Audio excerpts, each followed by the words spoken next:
La boda de mi hija fue ayer. No me enteré por ella, me enteré por mi nieto. No me invitaron. En un segundo todo se me vino abajo. En lugar de alegría y emoción, sentí vacío y vergüenza. El corazón me latía fuerte y en mi cabeza solo había una pregunta. ¿Por qué? Estaba en la cocina, planchando el vestido que había guardado para ese día. Ya sabía cómo me iba a peinar, qué zapatos iba a ponerme. Quería verme digna, porque era su día, el día de mi única hija. Y justo entonces entró Mateo. Tiró la mochila en el suelo sin mirarme y dijo: «Abuela, la boda ya fue, ayer». Me quedé muda. Lo miré sin entender nada. Pensé: ¿está bromeando? ¿Escuché mal? Y le pregunté: «¿Qué dijiste?». Él ni levantó la vista del celular.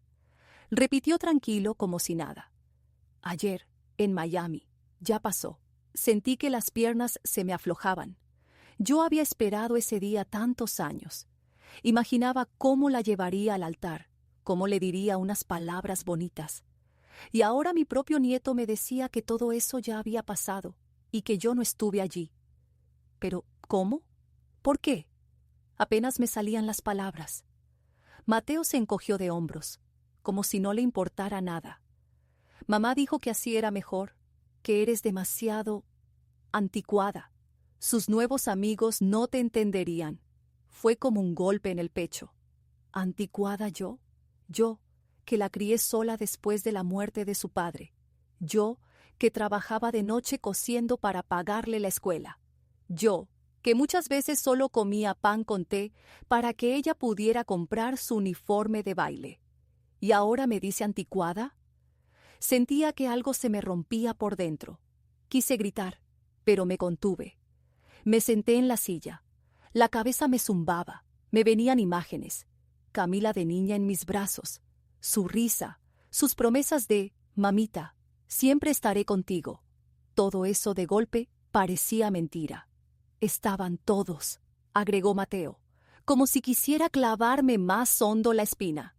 Hasta los vecinos de Madrid viajaron. La familia Torres, los amigos de él.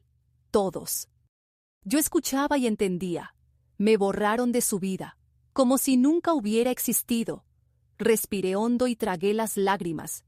No quería que mi nieto me viera débil. Le dije despacio: «Gracias, hijo. Necesito pensar». El vestido seguía colgado en la silla. Lo miré y supe que ya no significaba nada. Era un símbolo muerto. Lo había guardado para un día que, para mí, nunca existió. En ese momento nació dentro de mí otra cosa. Ya no era solo tristeza, era rabia. Pensé: si me borraron, yo voy a reescribir las reglas. Mi nombre, mis años, mi esfuerzo, no son un vacío. No voy a dejar que me borren así. Mateo por fin levantó los ojos del celular. Me miró fijo, más tiempo del normal, como dudando si hablar o callar. Sentí tensión, como cuando va a estallar una tormenta. «Abuela». Su voz sonó más suave que de costumbre. «Todavía no sabes todo». Me quedé helada.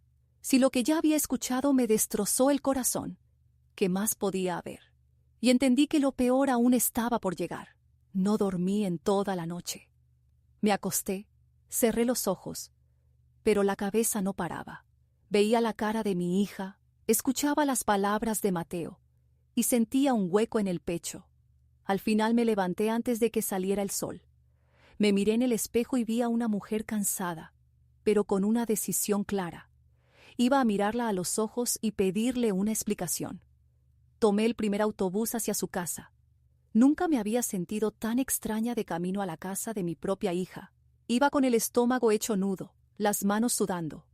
Cuando llegué, vi su nuevo mundo. Un barrio cerrado, casas enormes con rejas brillantes y autos de lujo en las cocheras. Todo relucía como si cada pared gritara: «Esto no es para ti». Me acerqué al portón de la entrada. El guardia me miró de arriba abajo, como si estuviera viendo a alguien que no encajaba. «¿A quién busca?», me preguntó serio.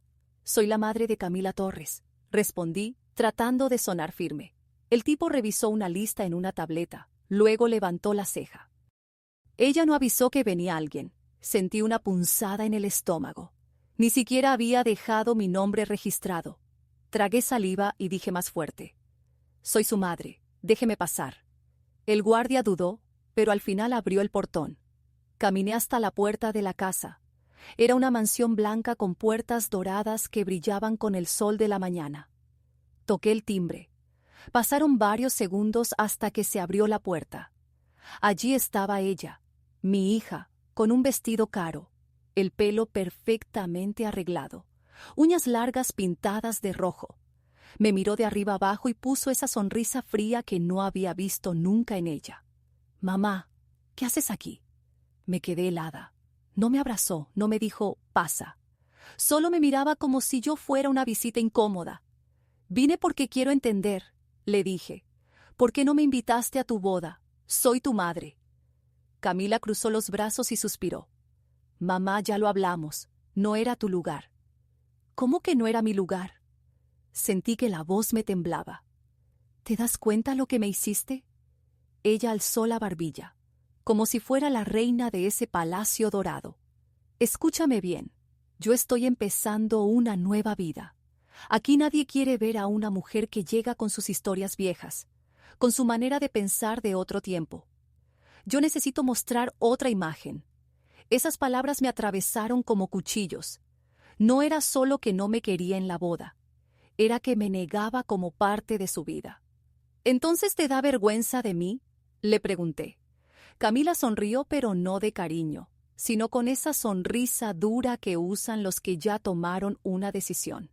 «No es vergüenza, es estrategia. Mi lugar está aquí con gente distinta, con otra visión. Tú no sumas nada». Me quedé callada. Sentía que el corazón me martillaba dentro del pecho. Mi propia hija, a la que le di todo, me estaba diciendo en la cara que yo no tenía valor en su nueva vida. Intenté una última vez. «Camila, yo soy tu madre. No puedes borrarme así». Ella se encogió de hombros, como si hablara de un problema menor. Ya lo hice. Me quedé paralizada en esa puerta dorada, mirando a la mujer en la que se había convertido mi hija. Y entendí que la persona que yo crié ya no estaba allí. «Mamá, vete», dijo, y cerró la puerta sin mirarme otra vez. Sentí el golpe seco del portazo. Me quedé afuera, con el sol en la cara, el portón detrás de mí y esa puerta dorada cerrada delante. No lloré. Algo en mí se endureció. Me alejé despacio, y mientras caminaba pensé: «Me sacaste de tu vida, Camila, pero yo todavía tengo algo que decir en esta historia. No sabes lo que puedo hacer cuando me empujan demasiado lejos». Esa noche no pegué un ojo. Me acosté temprano, pero la cabeza no paraba. Cerraba los ojos y veía la puerta dorada cerrándose en mi cara. Escuchaba la voz de mi hija diciéndome que yo no sumaba nada. Y en cada recuerdo sentía un golpe más fuerte en el corazón. Me levanté a las 3 de la madrugada. Caminé por la casa en silencio. Prendí la lámpara de la sala y me senté frente a la mesa. Saqué una caja de fotos que tenía guardada en el armario. Ahí estaba todo. Camila con uniforme de escuela, Camila en su quinceañera, Camila en la universidad. En cada foto yo estaba detrás, apoyando, sosteniendo, pagando. Miraba esas fotos y pensaba: ¿de verdad me borró así? ¿De verdad tiene el valor de decirme que no sirvo para nada? Y de pronto sentí que las lágrimas ya no me salían. Se me acabaron. Lo que empezó a crecer en mí fue otra cosa: rabia. Una rabia tranquila que no grita, que no rompe nada. Una rabia que piensa. Me levanté, caminé hasta el espejo y me vi. Una mujer de 62 años, con arrugas y cansancio. Sí, pero también con la fuerza de alguien que sobrevivió a todo. Pensé: si me sacó de su vida, entonces yo voy a decidir quién entra en la mía y quién se queda fuera de lo que es mío. Ella cree que ganó, pero apenas empieza. Esa madrugada tomé la decisión. No iba a llorar más, no iba a rogar, no iba a pedir explicaciones a nadie. Lo único que iba a hacer era usar la única arma que ella no esperaba: la ley. A las 8 en punto llamé a un viejo conocido, el notario Ramírez. Lo conocía desde que arreglé los papeles de la casa, años atrás. Contestó con voz adormilada: «Doña Rosa, ¡Qué sorpresa! Don Ramírez, necesito verlo hoy. Es urgente. Él dudó un momento y luego dijo: pase a mi oficina a las 11. Colgué y sentí que algo dentro de mí se acomodaba. Era la primera vez, después de tantas horas de angustia, que tenía un plan. Mateo bajó a la cocina con cara de sueño. Me vio sentada con el café en la mano. Abuela, ¿no dormiste nada? No, pero ya no importa. Me miró raro, como si adivinara que algo estaba cambiando. Yo solo le dije: hoy voy a hablar con alguien, y todo esto va a cambiar. Él quiso preguntar más, pero no lo dejé. No era momento de explicarle. El resto de la mañana lo pasé arreglándome, no para verme bonita, sino para sentirme firme. Me puse un vestido sencillo, saqué una carpeta con papeles viejos y la metí en mi bolso. Miré una última vez el vestido que había planchado para la boda. Ahí seguía colgado, muerto, como recuerdo de una humillación. Le dije en voz baja: nunca lo voy a usar, pero gracias por recordarme quién soy. Salí de la casa. Cada paso que daba hacia la oficina del notario, sentía que me acercaba a una nueva vida. Ya no iba como madre herida, iba como mujer que iba a defender lo suyo. Cuando llegué, me senté en la sala de espera. Tenía las manos frías, pero el corazón firme. Ramírez salió a recibirme, con su traje gris y sus lentes. Pase, doña Rosa. ¿Qué quiere hacer? Lo miré a los ojos y le respondí: quiero cambiar mi testamento. En ese momento supe que ya no había vuelta atrás. Llegué puntual a la oficina del notario Ramírez. Era un edificio viejo en el centro, con esas paredes amarillentas que guardan el olor del tiempo. Mientras esperaba, miraba a la gente entrar y salir con sus carpetas.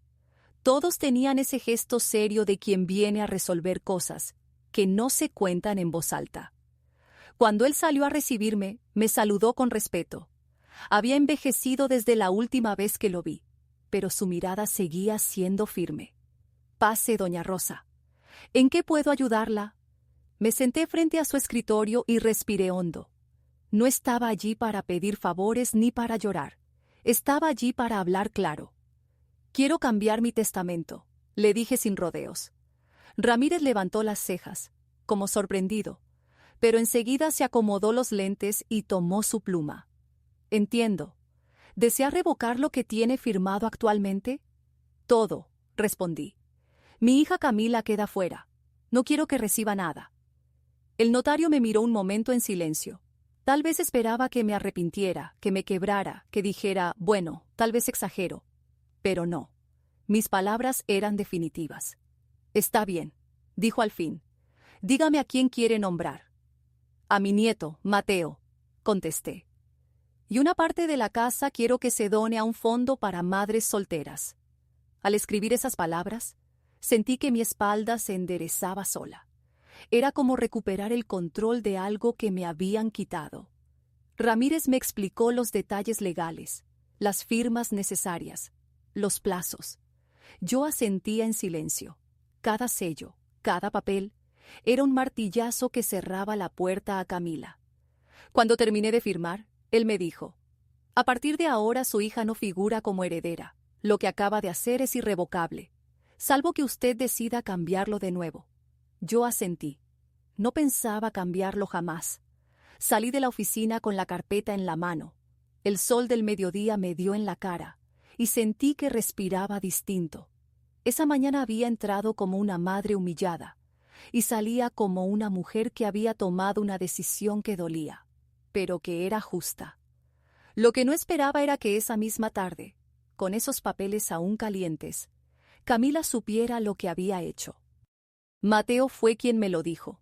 Entró a la casa con el celular en la mano, nervioso, y me contó que su madre estaba furiosa, que había gritado por teléfono y que pensaba venir a buscarme. Me quedé en silencio. Ya no había marcha atrás. Pensé: me quitaste un lugar en tu boda, hija, pero yo acabo de quitarte algo mucho más grande. Y si decides venir a enfrentarme, que sepas que ahora no soy la misma. Ya no me vas a ver llorando. Me vas a ver peleando. Camila no tardó en aparecer. Llegó a mi casa esa misma tarde, con el rostro encendido de rabia y esa forma de caminar que usaba cuando quería que todos supieran que tenía el control.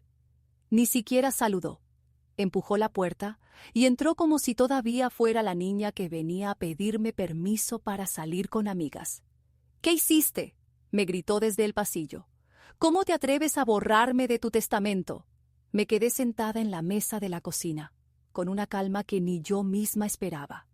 La miré fijo y respondí: «Lo mismo que hiciste tú conmigo».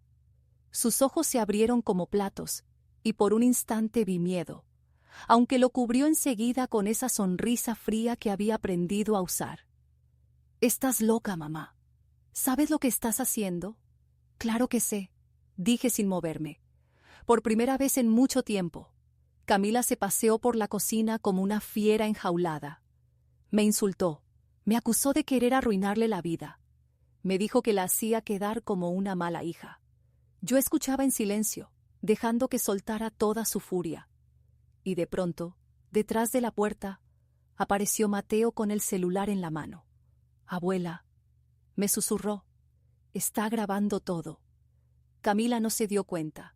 Seguía hablando cada vez más alto, cada vez más cruel. Me llamó lastre, dijo que yo era una vergüenza, que jamás me iba a perdonar. Palabras que me cortaban, sí, pero también me daban una extraña fuerza, porque ya no eran imaginaciones mías. Ahí estaba, diciendo todo de frente, y ahora quedaba registrado. Cuando al fin se cansó de gritar, agarró su bolso y se dirigió a la puerta.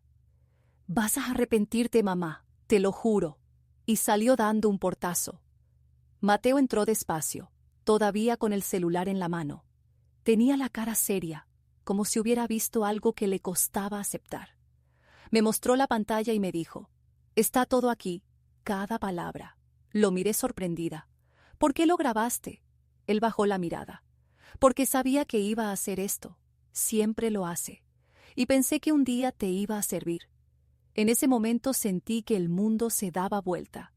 Hasta ese día había visto a mi nieto como un muchacho frío, pegado a su celular, indiferente. Pero ahora lo tenía delante con una prueba en la mano, como un aliado inesperado. «Hijo, esto puede ser importante», le dije con la voz temblorosa. «Muy importante». Él asintió. «Si quieres, puedo guardarlo en la nube para que no se pierda». Me quedé en silencio un instante, procesando lo que estaba pasando. Mi propia hija me había borrado, me había gritado en la cara que yo no valía nada.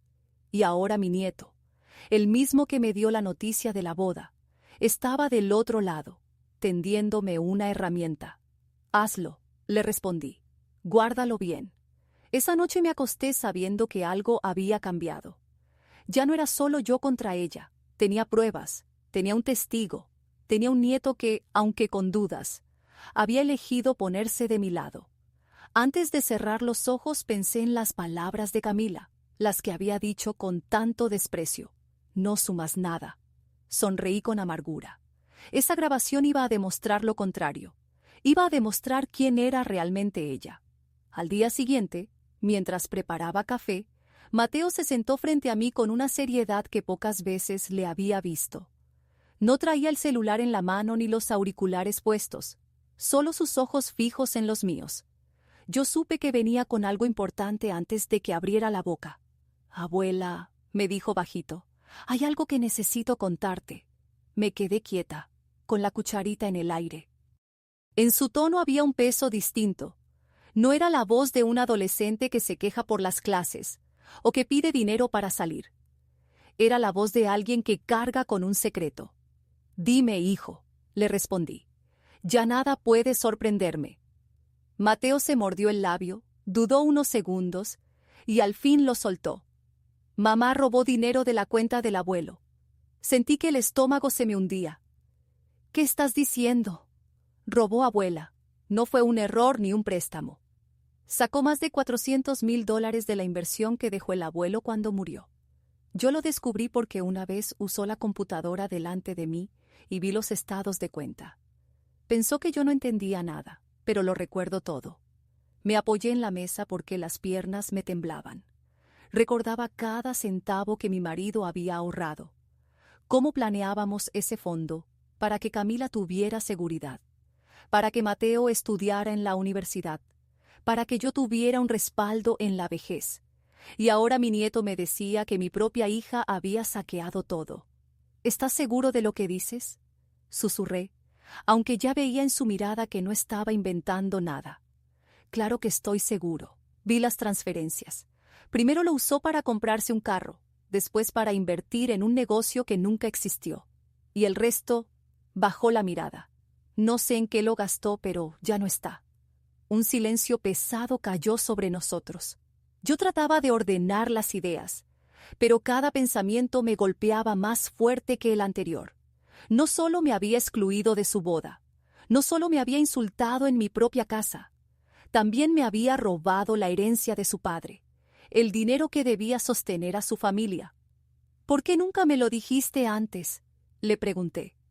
Mateo apretó las manos sobre la mesa.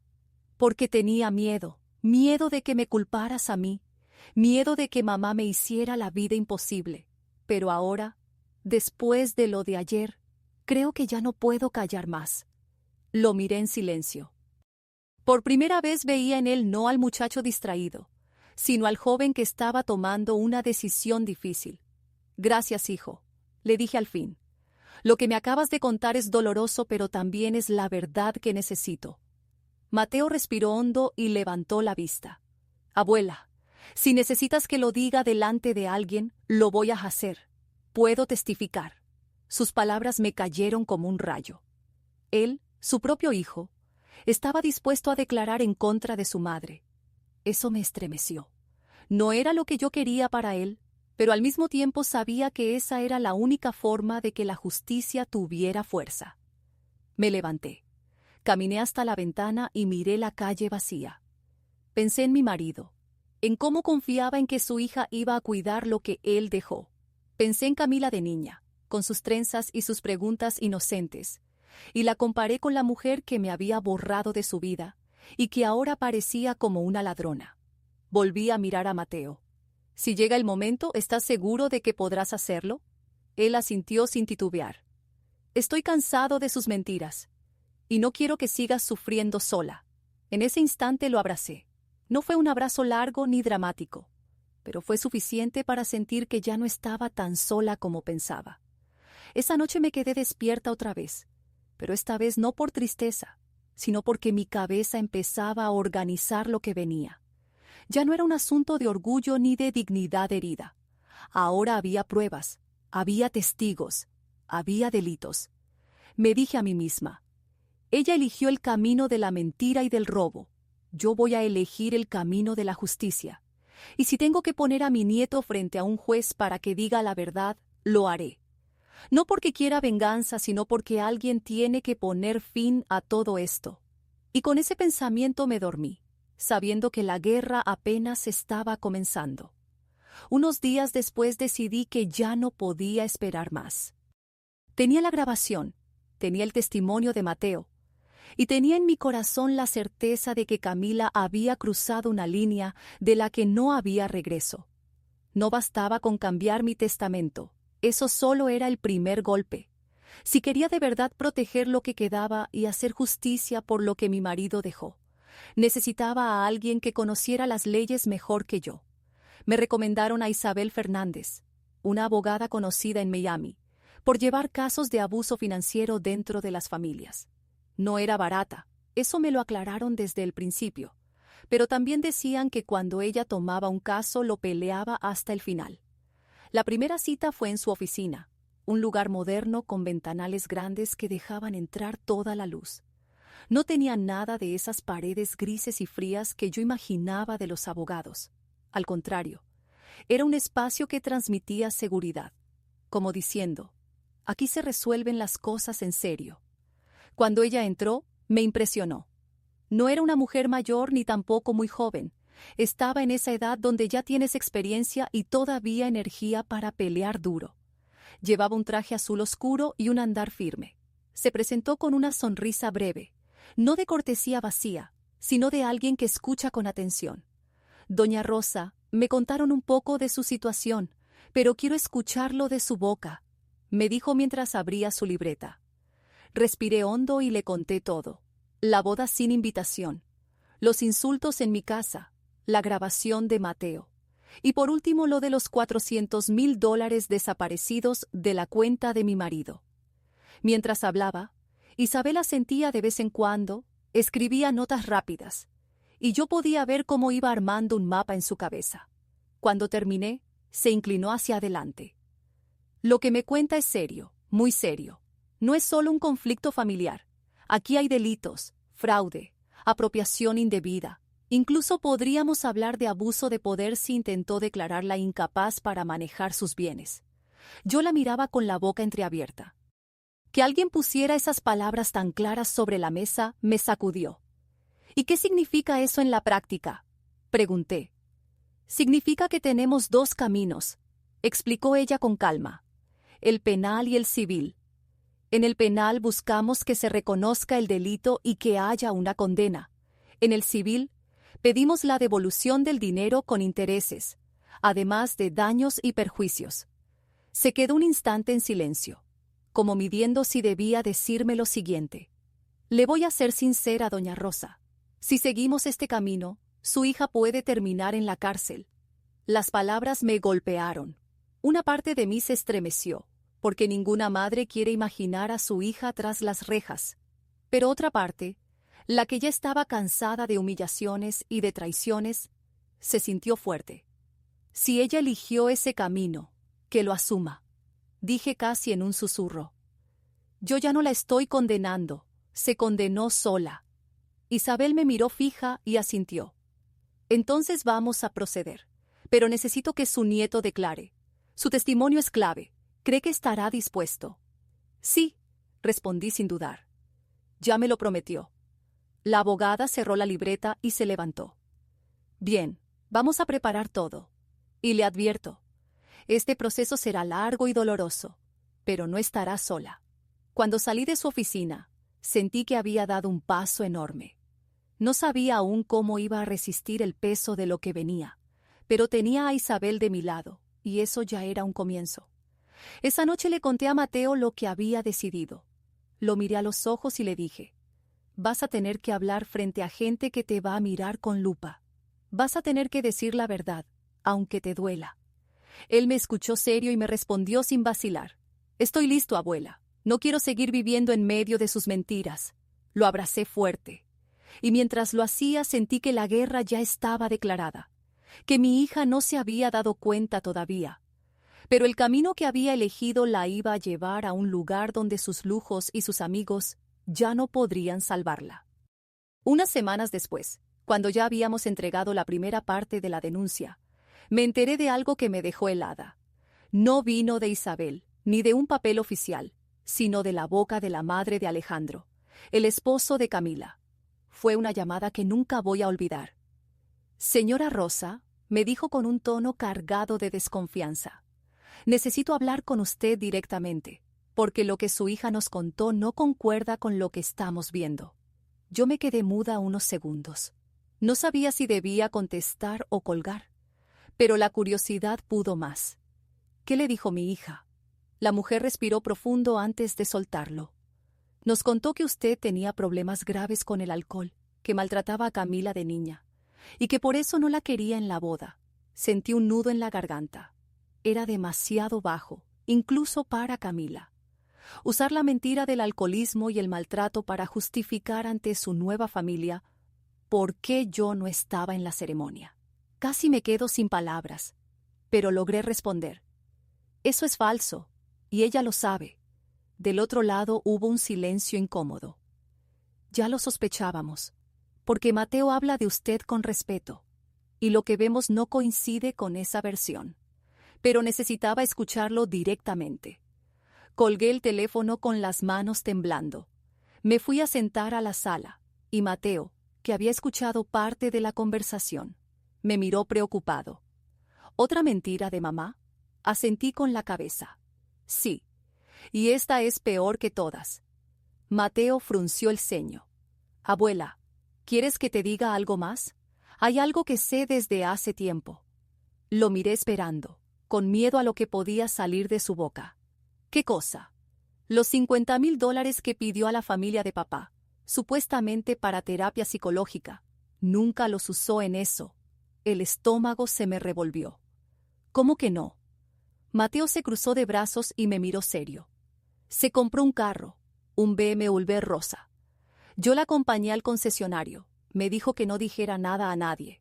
Me llevé la mano a la frente. La imagen era tan clara que dolía.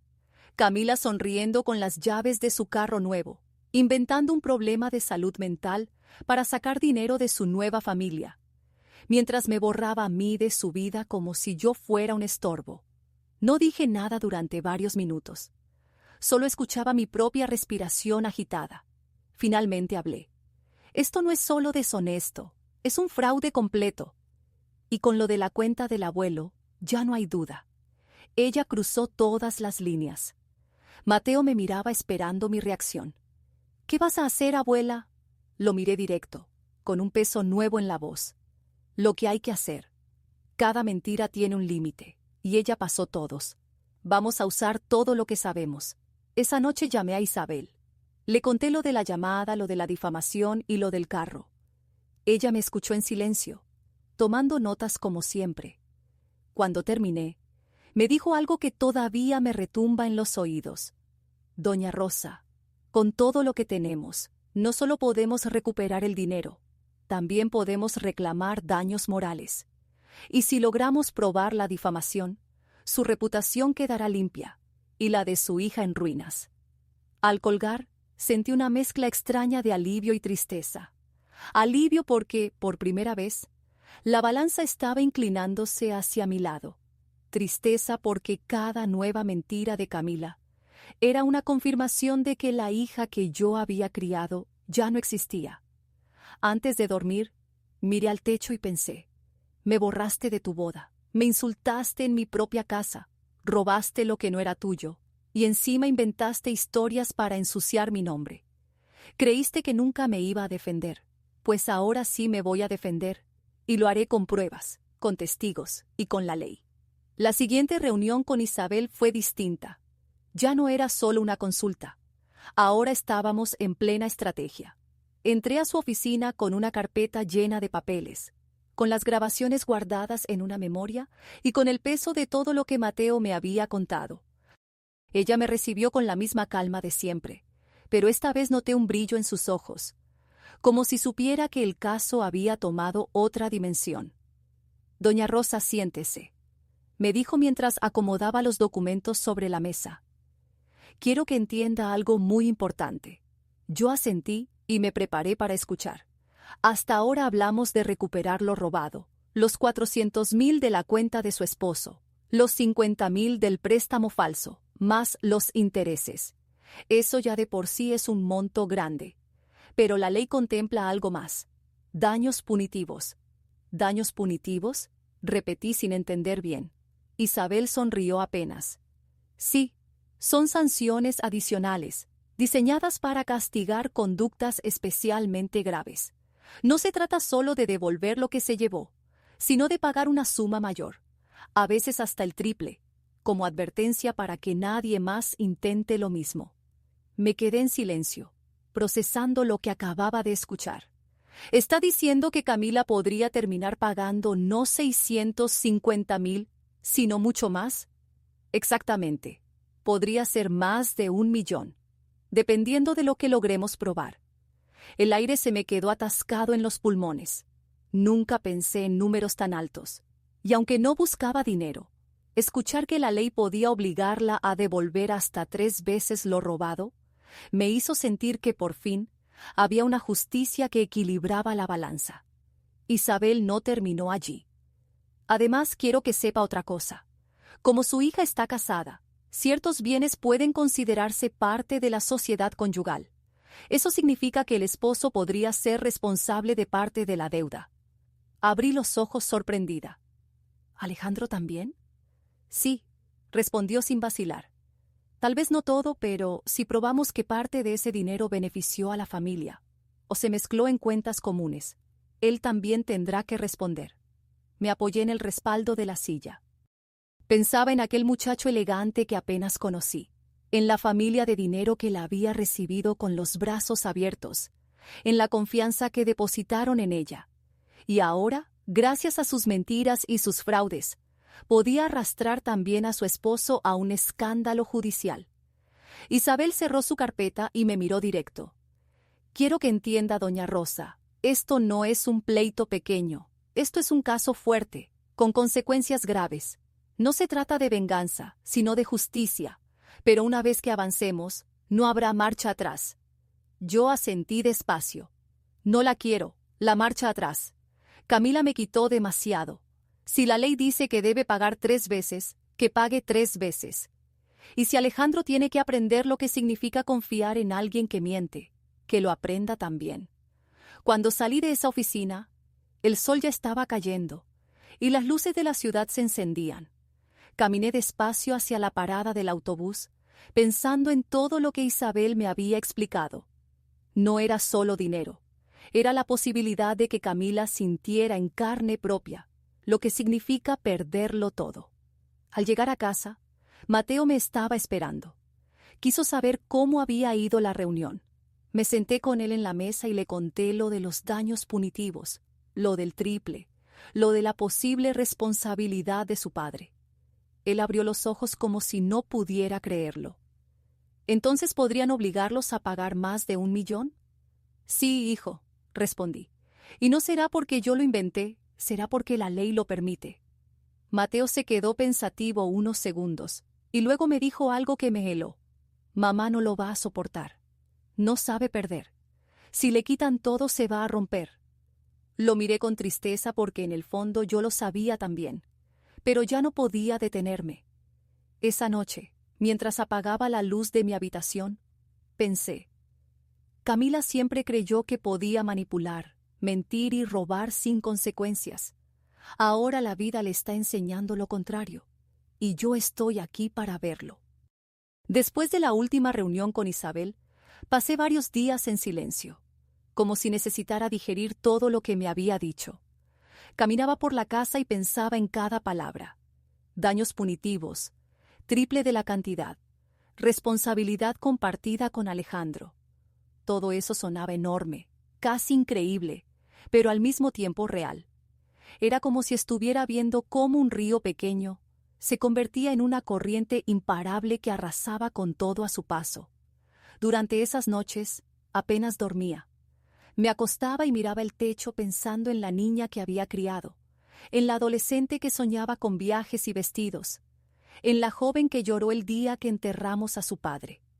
Y luego comparaba esas imágenes con la mujer que me había borrado de su boda, que me insultó en mi propia casa y que había vaciado las cuentas de su propio padre muerto. Ese contraste era tan grande que me dolía físicamente, como si tuviera una piedra en el pecho. Una tarde, mientras tomaba café con Mateo, él me preguntó directo, «Abuela, ¿de verdad vas a seguir con todo esto?» Lo miré a los ojos. «Sí, hijo, no hay vuelta atrás». Él se quedó callado, y en ese silencio entendí que lo estaba procesando, que estaba aceptando que su madre iba a enfrentar algo muy duro, y que nosotros íbamos a ser quienes empujáramos la verdad hacia la luz. Unos días después, Alejandro vino a mi casa. No esperaba esa visita, y cuando lo vi en la puerta, con esa expresión cansada, entendí que algo no estaba bien. Se sentó frente a mí, y después de un silencio largo, me dijo, «Rosa, hay cosas que no me cierran. Camila me contó su versión, pero las cuentas no cuadran. El dinero no aparece. Y ahora escucho rumores sobre denuncias.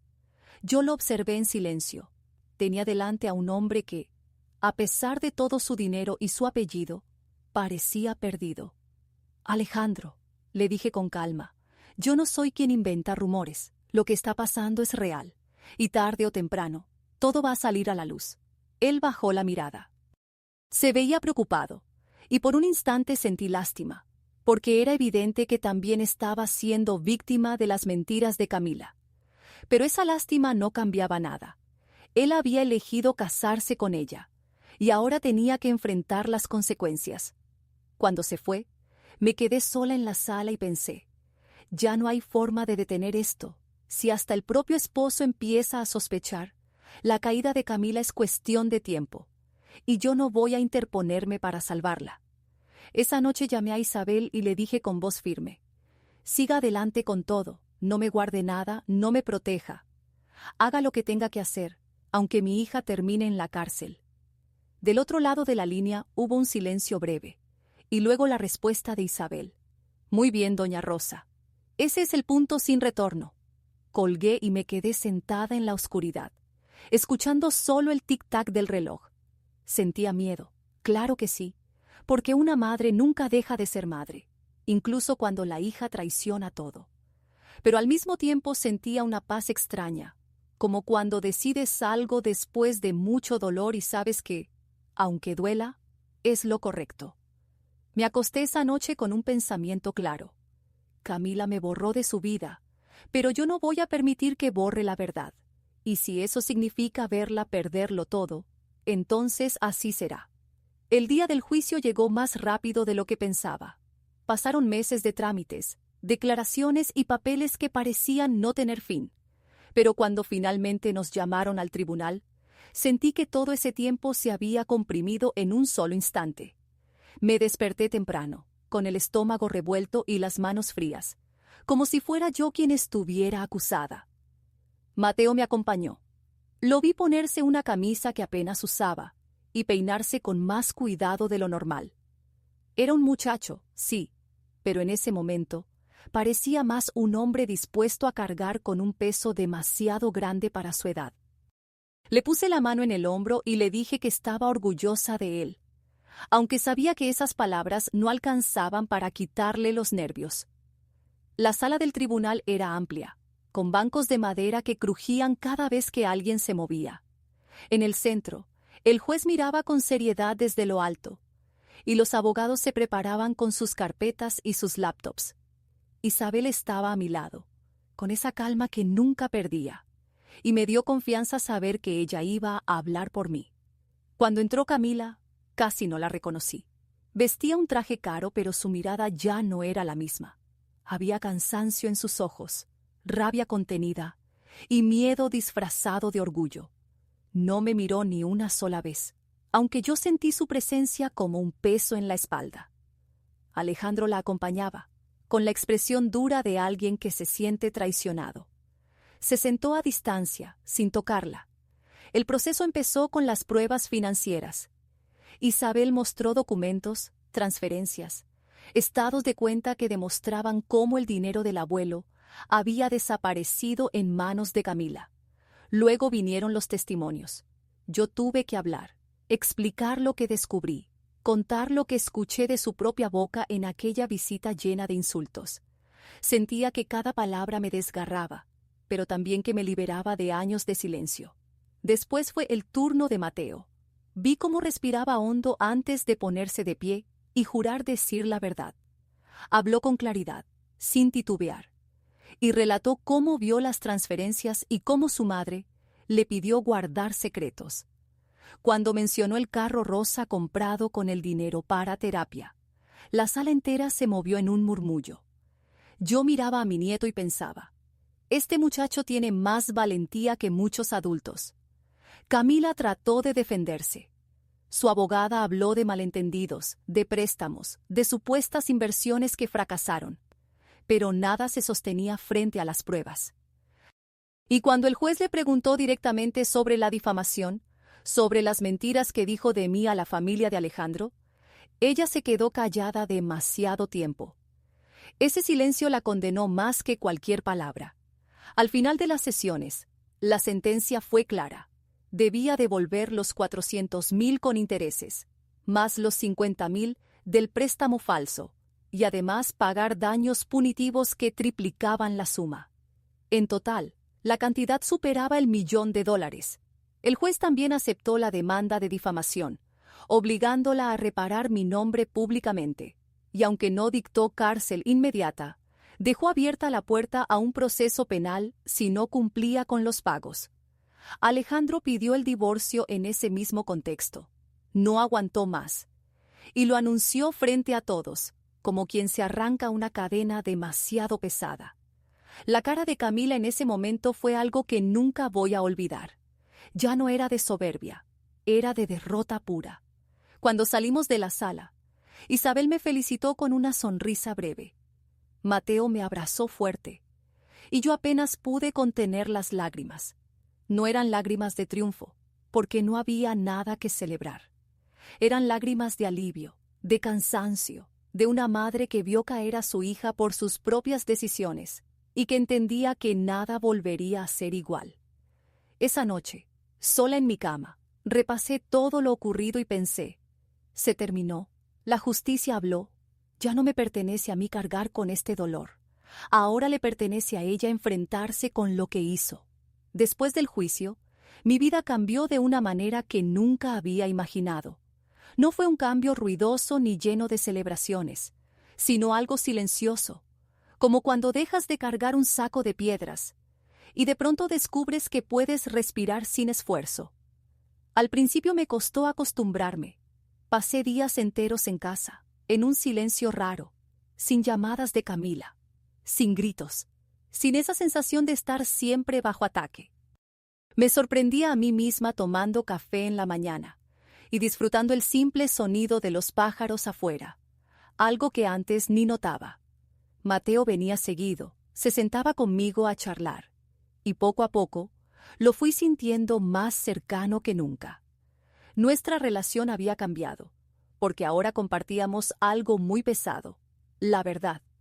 Yo veía en sus ojos que aún le dolía lo que pasó con su madre, pero también notaba que estaba aliviado por no tener que esconder más secretos. Un día decidí salir al parque, sola, con un libro bajo el brazo. Caminé despacio mirando a la gente pasar, y por primera vez en mucho tiempo sentí que nadie me debía nada, que no tenía que justificarme ante nadie. Solo era una mujer de 62 años disfrutando del sol. Poco a poco me fui llenando de actividades. Me inscribí en un taller de pintura en el centro comunitario, algo que siempre había querido hacer y que nunca me permití porque no había tiempo, o porque primero estaba Camila. Allí conocí a mujeres y hombres de distintas edades, todos con historias complicadas, y me di cuenta de que no estaba sola en mi dolor. Todos arrastramos pérdidas, todos cargamos cicatrices, pero también todos buscamos un lugar donde sentirnos libres. El vestido que había planchado para la boda seguía colgado en el armario. Al principio pensé en tirarlo, después en donarlo, pero al final decidí guardarlo como recuerdo, no de la humillación, sino de la fuerza que me nació aquel día. Cada vez que lo veía recordaba que no se trataba de lo que me negaron, sino de lo que yo decidí recuperar: mi dignidad. Camila ya no me llama. Sé que sigue peleando con abogados, que su vida social se vino abajo, que Alejandro se fue definitivamente. No me alegra su dolor, pero tampoco me compadece como antes. La compasión la gasté toda en los años que me utilizó. Ahora lo único que siento es distancia, como si ella fuera alguien que conocí en otra vida. Una tarde, mientras pintaba un paisaje en el taller, me di cuenta de algo simple pero poderoso. Estaba tranquila, no feliz en el sentido de fiesta, ni eufórica, pero tranquila. Y esa tranquilidad era un regalo enorme después de tanto caos. Miro hacia atrás y entiendo que no gané una guerra contra mi hija. Gané una guerra dentro de mí. Dejé de rogar, dejé de justificarme, dejé de cargar culpas que no me correspondían. Me devolví a mí misma. Hoy, cuando me siento en el balcón al atardecer, con una taza de té caliente, cierro los ojos y pienso: ya no soy la mujer que esperaba invitaciones para sentirse parte de la vida de otros. Ahora soy la mujer que se invita a su propia vida. Y con esa certeza, por fin, me siento libre.